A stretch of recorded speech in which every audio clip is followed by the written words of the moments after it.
Si tu as cliqué sur cette vidéo, c'est parce que tu as envie de savoir comment gérer ta diète, comment gérer ta dépense énergétique et comment gérer ton ennui pour ne pas devenir un gros cochon durant ce deuxième confinement. Alors installe-toi confortablement, prends ton petit carnet si tu as besoin, encore une fois. On est parti ensemble, let's go! Mesdames et messieurs, bonjour, je suis très heureux de vous retrouver pour une nouvelle vidéo. On se retrouve chez moi, j'ai juste changé la couleur du spot, vous me direz ce que vous en pensez, vous me direz tout, de toute façon, je vous écoute, je vous entends.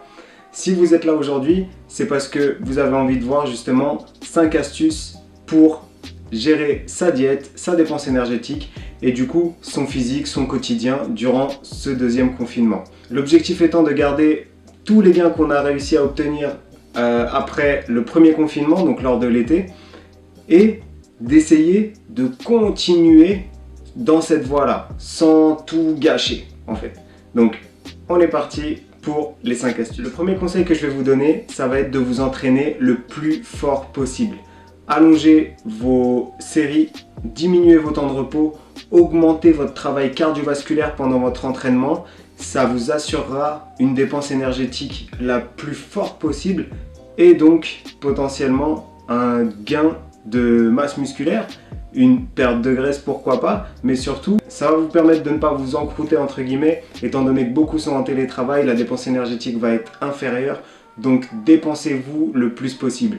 Si vous ne savez pas trop comment vous y prendre, j'ai fait une vidéo à ce sujet là que vous pouvez retrouver juste en haut, donc qui va vous permettre de voir un petit peu qu'est-ce que vous pouvez mettre en place pour continuer à vous entraîner le plus efficacement possible à la maison. Donc voilà, déchirez-vous pendant votre entraînement, vous devez être KO, vous devez ressortir lessivé. Prenez ce moment-là pour vous défoncer au maximum, même si certains sont dans des petites pièces, etc. Optimisez au maximum, poussez les meubles, poussez tout et défoncez-vous. Videz-vous la tête avec votre entraînement et éclatez-vous. Le deuxième conseil, il va être un petit peu corrélé au premier, dans le sens où ça va être maximiser votre dépense énergétique. Étant donné que, comme je l'ai dit, beaucoup vont être en télétravail ou ne pas travailler du tout, la dépense énergétique va être inférieure. On va rester chez nous quasiment toute la journée, donc bougez au maximum. On peut bouger à 1 km de chez soi pendant 1 heure, donc faites votre attestation et allez marcher. Si vous faites déjà votre entraînement d'1 heure, 1 heure et demie, plus aller marcher 1 heure à une cadence moyenne avec votre famille, profitez-en pour partir avec vos enfants, avec votre femme, avec qui vous voulez, mais prenez ce temps-là pour vous aérer la tête, ça vous fera du bien en plus, ça vous fera respirer l'air pur de l'extérieur et en plus bah voilà, vous aurez une dépense énergétique. L'objectif, ce serait d'avoir à peu près 10 000 pas. 10 000 pas dans une journée, on va dire que c'est une moyenne. Moi, je pense que c'est un minimum. Donc 10 000 pas dans une journée, fixez-vous ça comme objectif et rentrez pas chez vous avant d'avoir fait ces 10 000 pas. Même si vous dépassez d'1 heure et que vous vous faites arrêter par les flics, vous dites non, je dois faire mes 10 000 pas, donc c'est non négociable. Le troisième point, il va toucher à la diète. Si vous avez une dépense énergétique inférieure à d'habitude, mangez un petit peu moins que d'habitude. Touchez pas aux protéines ni aux lipides, quoique les lipides vous pouvez les baisser très légèrement, mais bon. Diminuez légèrement les glucides si votre dépense est inférieure à d'habitude, étant donné que c'est l'énergie principale de notre corps, on a besoin d'un petit peu moins d'énergie, on les diminue un petit peu, ça va juste être une façon de compenser légèrement ce manque d'activité, mais ne passez pas à manger uniquement des carottes et de la salade. Ça les gars, c'est pas bon. Donc juste les glucides un tout petit peu, diminuez de 100-200 calories, voilà. Et si vous faites votre séance de sport d'1 heure, 1 heure et demie et que vous allez marcher, ça se trouve même que vous bougerez plus que lorsque vous partez travailler, si vous travaillez en bureau ou quoi. Donc bon, voyez ça, voyez votre dépense énergétique par rapport à d'habitude et adaptez votre diète en fonction, principalement au niveau des glucides. Quatrième point, ça va être d'augmenter votre volume alimentaire si vous êtes un gros mangeur et si vous êtes sujet aux fringales. Étant donné que vous êtes à la maison, vous allez peut-être avoir plus envie de grignoter, vous allez être moins focus peut-être dans votre travail. Et je sais que voilà, certains, quand ils sont à la maison, ils n'ont qu'une envie, c'est de grignoter, d'ouvrir les placards, etc. Et donc du coup, c'est pas bon. Donc augmentez votre volume alimentaire. N'augmentez pas les calories, mais augmentez le volume. Utilisez des aliments peu caloriques, mais très volumineux, qui remplissent le ventre. Je pense forcément aux légumes, que ce soit en crudité ou même des légumes, un plat de légumes. Augmentez votre consommation de fruits, ils sont très riches en fibres. Bon, attention, ils sont quand même assez glucidiques pour la majorité, donc si vous rajoutez 3 grosses pommes dans votre journée, tout de suite le total calorique il explose. Donc faites attention à ça, mais c'est plutôt très rassasiant, donc à moduler suivant vos envies et suivant vos apports caloriques. Forcément, n'achetez pas de cochonneries, n'achetez pas de gâteaux, surtout si vous savez que s'ils sont là, vous allez craquer. N'achetez pas de gâteaux, n'achetez pas de pâtisserie, de viennoiserie, de Nutella, de pâte à tartiner. N'achetez pas de pâte à tartiner, on n'a pas le droit de dire les marques. Gardez des aliments sains dans vos placards, vous serez sûr de ne pas craquer. Le point numéro 5, ça va être de ne pas vous ennuyer. Si vous ne pouvez plus travailler et que vous êtes à la maison toute la journée, ne restez pas devant la télé. Si vous restez devant la télé, vous allez grignoter. Je parle pour la majorité. C'est souvent devant la télé qu'on grignote. Donc, occupez-vous l'esprit. Occupez-vous. Prenez du temps pour cuisiner. Par exemple, des recettes saines, on en trouve des tonnes aujourd'hui, que ce soit sur Instagram, sur des sites internet. D'ailleurs, je vous mettrai en description un site internet où il y a énormément de recettes hyper simples, très rassasiantes et avec des macros, des calories top. Et je vais vous mettre le lien du compte Instagram de ma pote LeanFitCat. Céline, toi qui me fais baver avec tes recettes, avec des vidéos.